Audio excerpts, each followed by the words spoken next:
ചുണ്ട ആനപ്പാറയിലാണ് ഈ സമരഭൂമി. 7 വർഷമായി ഇവിടെ സമരം ആരംഭിച്ചിട്ട്. സ്വന്തമായി ഒരു തുണ്ട് ഭൂമിക്കും കയറിക്കിടക്കാൻ നല്ലൊരു വീടിന് വേണ്ടിയുള്ള ഇവരുടെ സമരം ഇതുവരെ ലക്ഷ്യത്തിലെത്തിയിട്ടില്ല. സമരഭൂമിയിലൂടെ നിരവധി ഓണങ്ങൾ കടന്നുപോയി. ഭൂമി ലഭിക്കുമെന്ന പ്രതീക്ഷ പോലും ഇന്ന് പലർക്കുമില്ല.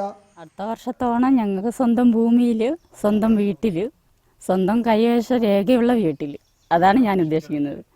അത്തോട്ട് പൂക്കളൊക്കെ ഒരുക്കി ഞങ്ങൾക്കൊരു ഓണം ആഘോഷിക്കണമെന്നൊരാഗ്രഹമുണ്ട്. ഇനിയുള്ള സർക്കാർ ഞങ്ങൾക്ക് അങ്ങനെ എന്തെങ്കിലും ഒരു സഹായം ചെയ്യുമോ അറിയില്ല.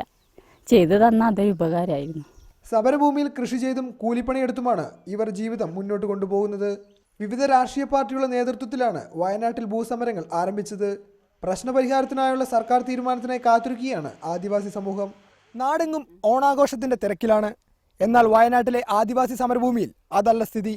അടുത്ത തവണയെങ്കിലും ഒരു സമ്പൽ സമൃദ്ധമായ ഓണമാണ് ഇവർ പ്രതീക്ഷിക്കുന്നത്. വയനാട്ടിൽ നിന്നും ക്യാമറമാൻ മനു റോയ്ക്കൊപ്പം ഫെലിക്സ്, റിപ്പോർട്ടർ.